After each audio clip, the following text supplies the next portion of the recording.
दोस्तों एक महत्वपूर्ण बात है कि आपने बहुत बातें सुनी होगी, सोड़ा ढेमसा 18 वर्वे, या कहीं स्टेट में सोड़ा ढेमसा 18 वाद्य भी कहा जाता है।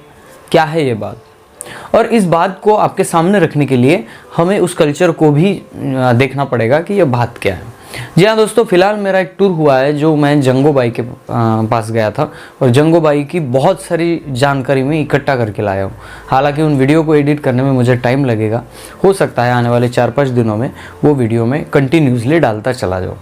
लेकिन दोस्तों इस वीडियो में आपको सोड़ा ढेमसा 18 वड़वे का इसका मतलब मैं आपको क्लियरली समझाऊंगा। जी हाँ दोस्तों, महाराष्ट्र में जीवती तहसील में जब हम गए थे वहाँ के गोंड लोगों से जो शुद्ध और 100% गोंडी भाषिक थे, उनसे बहुत कुछ इस कल्चर के बारे में पता चला जो मुझे किताबों में भी नहीं मिला।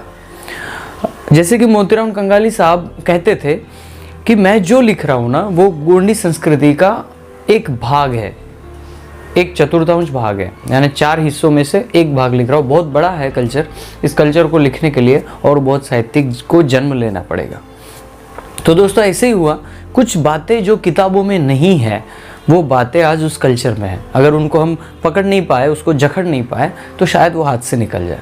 इसलिए आज के वीडियो में सोड़ा ढेमसा 18 वर्वे इस कंसेप्ट को हम क्लियर करेंगे। देखिए दोस्तों, आप अगर गोंड है, आप अगर कोई जनजाति है, प्रधान है, तो आपके संस्कृति में बहुत सारे ऐसे गोंगो होते हैं जो गोंगो हम करते हैं। जैसे कि मैं उदाहरण के तौर पर आपको बता दूं, आपके घर में शादी है तो यहाँ से खैरोदाई के पास जाना, खैरोदाई से यहाँ आना, घर में कोई पेन कारण होता है तो वो भी पेन कारण करते हैं, जिसको यहाँ के लोग डंडोक बोलते हैं। जो डंडोक जो होता है वो गोंगो का एक भाग होता है। कभी भीमाल पेन के पास जाना, कभी कोई रस्म करना है, तो इन सभी रस्मों में कॉमनली गोंड प्रधान आदमी वाद्य यूज़ करता है। जी हाँ दोस्तों, ऐसा माना जाता है कि वाद्य के आवाज़ के बिना कोई गोंगो नहीं होता, कोई रस्म नहीं होती, तो इसलिए वो वाद्यों का उपयोग करता है। और उनके पेन पूजा के टाइम अगर आप कहीं जाते हो शादियों में तो देखो गोंड लोगों के, वो जो बूढ़ी माँ लोग हैं, बूढ़ी दादियाँ हैं, वो कहते हैं अरे पेन पूजा शुरू है, बजाओ। तो ये जो कंसेप्ट है ना, ये कंसेप्ट पहले से आ रहा है। और ये जो सनी और जो कुछ वाद्य है, इस वाद्यों को बजाया जाता है। लेकिन कैसे? आप ऐसे चाहेंगे कि चलो बजा दिया और हो गया, ऐसा नहीं है। हर टाइम का एक प्रकार है और इसलिए इस जो शब्द का अर्थ निकलता है। वाद्य हर टाइम में अलग बजता है। आपके घर में कोई मेहमान आए हैं, आपके घर में सगाई चल रही है कुछ, और वहाँ पे बज रहा है, वो अलग वाद्य होगा।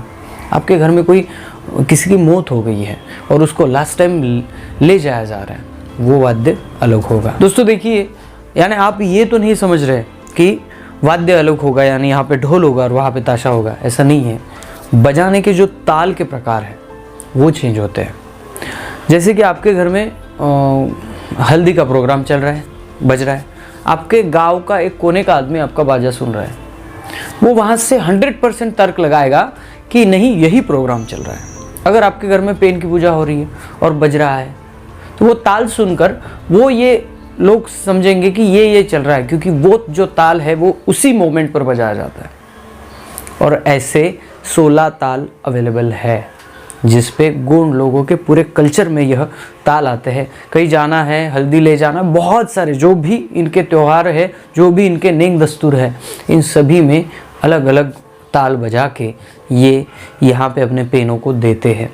हालांकि एक मैं बात कहूँगा, इन तालों को बहुत सारे लोग समझ नहीं पाते, लेकिन ये ताल भी है।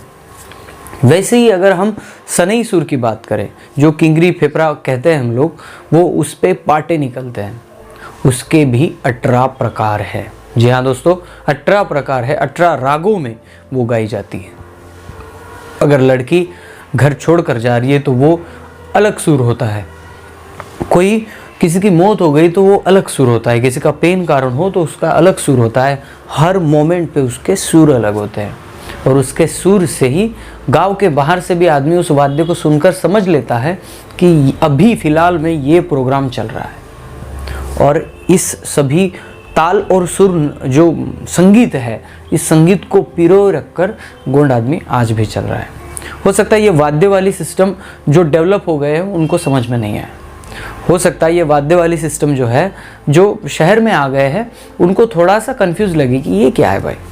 लेकिन जो गांव में रहते हैं उनको बिल्कुल कंफ्यूजन वो नहीं है, और उनको पता है कि 16 ढेमसा और 18 वर्वे।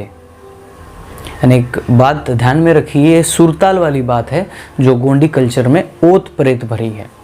आपको पता नहीं होगा, लेकिन वाद्यों के प्रकार भी उस काल में निर्माण हुए जिस काल में कुपार लिंगों, हमारे लिंगों ने सगा व्यवस्था बनाई। और इस वाद्य का, इसके सुर सारे गम पध निसा और ऐसे अन्य कई सुर उन लोगों ने खोजे और ऐसे वाद्य बनाए। आज भी अगर कहीं वाद्य बजता है तो हमारे पैर अपने आप थिरकते हैं। तो दोस्तों, बात यही है कि 16 ढेमसा 18 वर्वे, यह एक शब्द में बताया गया गोंड लोगों के संस्कृति का सार है, ज्ञान है। तो आपको ये समझना है और आगे आने वाली पीढ़ी तक यह पहुंचाना है, क्योंकि ये जो प्रकार है अगर ये ख़त्म हो जाते हैं, जो नई जनरेशन है वो उसको सीख नहीं पाती, तो ये सिर्फ हम किताबों के लिए कह देंगे, लेकिन हमारे पास दिखाने के लिए कुछ नहीं होगा। तो सभी को निवेदन है, इस महत्वपूर्ण ओत प्रेत भरी संस्कृति को समझिए, फॉलो कीजिए और इसके विज्ञानवाद तक पहुँचिए, तभी हम अपनी संस्कृति को जतन कर पाएंगे और कह पाएंगे 16 ढेमसा 18 वर्वे। दोस्तों, वीडियो पसंद आए तो लाइक शेयर कमेंट कर देना। मिलते हैं अगले वीडियो अगले टॉपिक के साथ, तब तक के लिए जय सेवा, जय जोहार, जय आदिवासी, जय गुणवाना, जय भीम।